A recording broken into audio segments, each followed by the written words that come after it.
पुण्यातल्या व्यापाऱ्यांनी तुर्कस्थानच्या ॲपलवर बहिष्कार घातले होते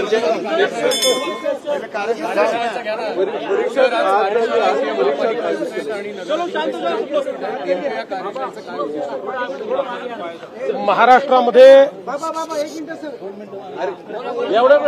नवीन सरकार आल्यानंतर आम्ही हा निर्णय घेतला की मोठ्या प्रमाणात प्रशासकीय सुधार आले पाहिजे, ई गव्हर्नन्सचा वापर झाला पाहिजे, प्रशासकीय कार्यक्षमता वाढली पाहिजे. या दृष्टीनं विविध टप्प्यावर जे अधिकारी आहेत त्यांच्या कार्यशाळा आणि संवाद आम्ही करतो आहोत.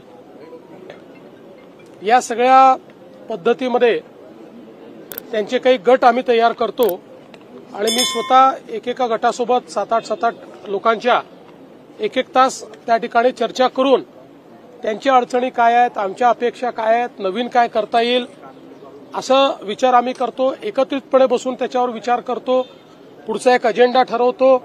आपण 150 दिवसाचा एक कार्यक्रम दिलेला आहे, तो कार्यक्रमही एफिशियंटली राबवला गेला पाहिजे असा याच्या पाठीमागचा हेतू आहे.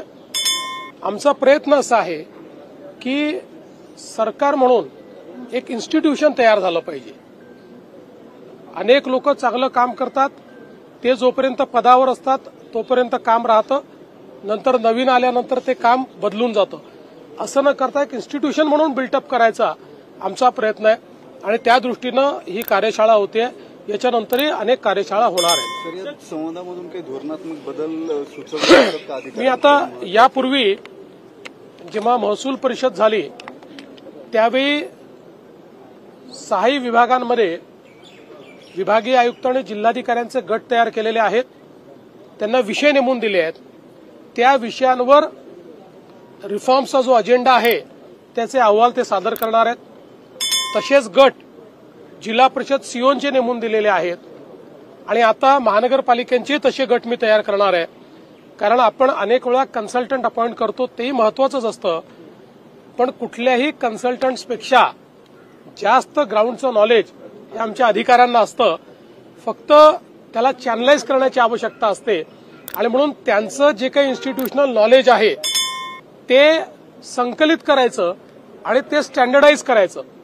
आम्ही हा प्रयत्न केलाय की स्टँडर्डायझेशन झालं पाहिजे, मिनिमायझेशन झालं पाहिजे, म्हणजे कमीत कमी कागदपत्र लागले पाहिजे आणि ऑटोमायझेशन झालं पाहिजे. सगळ्या गोष्टी ऑटो पायलट मोडवर आल्या पाहिजेत, अशा प्रकारचा आमचा प्रयत्न आहे. सर्वोच्च न्यायालयाने महापालिकांच्या निवडणुका घ्यायला 120 दिवसांमध्ये सूचना दिल्यात. अनेक महापालिकांच्या प्रभाग रचना, हरकती सूचनांचे 45 दिवस, अशा अनेक ठिकाणी तांत्रिक अडचणी दिसून येत आहेत. नेमकं काय होईल महापालिका निवडणुकांच्या बाबतीत? कार्यकर्ते फार अधीर झाले. मला काही फार अडचण वाटत नाही. या निवडणुका इलेक्शन कमिशननी तयारी सुरू केलेली आहे. आम्ही वेळेत या निवडणुका घेण्याचा प्रयत्न करू.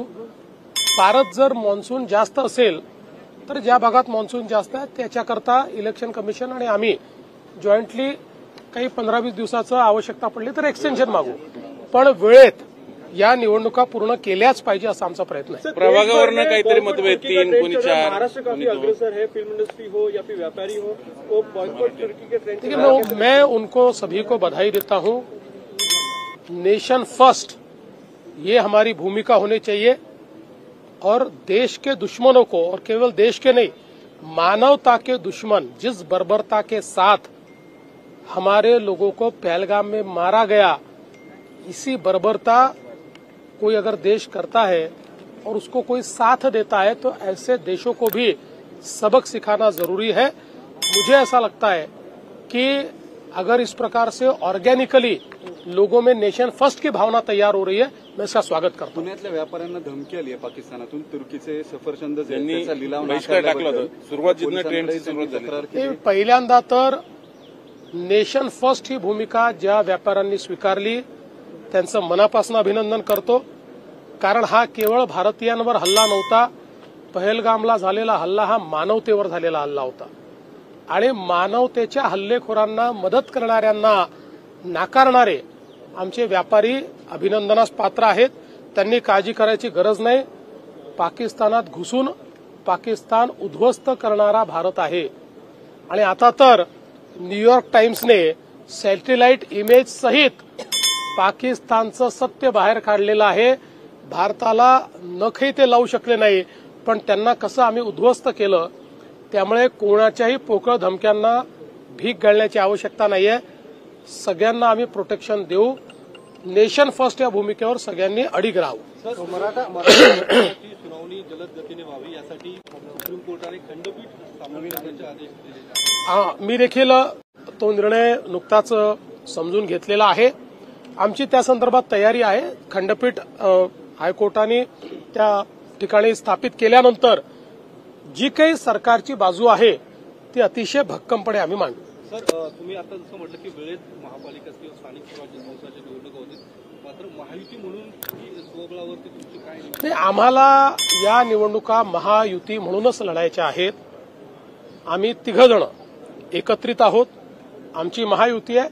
अपवादात्मक काही ठिकाणी, कारण शेवटी कार्यकर्त्याची निवडणूक आहे, त्यामुळे कार्यकर्त्याच्या निवडणुकीमध्ये जिथे खूप तुल्यबळ असतं तिथे खूप जागा सोडता येत नाही. दोन्ही पक्षांच्या अडचणी असतात. आम्ही वेगळे लढू, पण एखाद्या ठिकाणी अपवादात्मक परिस्थितीत वेगळं लढावं लागलं तरी एकमेकावर टीका न करता पॉझिटिव्ह प्रचार आम्ही करू. पण शक्यतोवर जेवढ्या जास्तीत जास्त ठिकाणी महायुती करता येईल त्या ठिकाणी महायुतीच आम्ही करू. कार्यकर्ते फार रिलक्टंट दिसत आहेत सर. संधी कमी मिळते, संधी सगळे परत एकत्र लढले असं आहे, तर fair and fight election कार्यकर्त्यांचं स्वाभाविक आहे, त्यांना त्यात दोष देता येत नाही. कारण कार्यकर्ते जे 5-5, 7-7 वर्ष काम करतायत त्यांना असं वाटतं आता आमची संधी आली, आम्हाला संधी मिळाली पाहिजे. हेच अंडरस्टँडिंग आमच्या तिघांमध्ये आहे. म्हणून आम्ही ज्यावेळेस बसलो त्यावेळेस हे सांगितलं की स्वाभाविक युती जिथे होऊ शकते त्या ठिकाणी स्वाभाविक युती केली पाहिजे. जिथे कठीण आहे तिथे वेगळं लढल्यानंतर पोस्ट पोल आम्हाला एकत्रित येता येईल. पोस्ट पोल मात्र म्हणजे जिथे युती एखाद्या ठिकाणी अपवादात्मक झाली नाही तरी पोस्ट पोल आमचं अलायन्स असेलच. सर, एक दुसरा महत्वाचा मुद्दा होता. नाशिकमध्ये गोपीचंद पडळकरांच्या रॅलीमध्ये लॉरेन्स बिश्नोईचे होर्डिंग्स झळकावल्यामुळे मला सकाळी गोपीचंद पडळकरांनी त्या संदर्भात सांगितलेलं आहे आणि मी त्यांना सांगितलं की तुम्ही स्वतः या संदर्भात पोलिसांना सांगा आणि त्याच्यावर कठोर कारवाई करायला लावा. हे लॉरेन्स बिश्नोई वगैरे असे जे काही क्रिमिनल एलिमेंट आहेत हे कुणाच्या रॅलीत दिसणं, त्याचं महिमा मंडन करणं हे सहन होणार नाही. आणि ज्यांनी त्या ठिकाणी त्याचे पोस्टर फटकवले असतील त्यांच्यावरही कारवाई होईलच.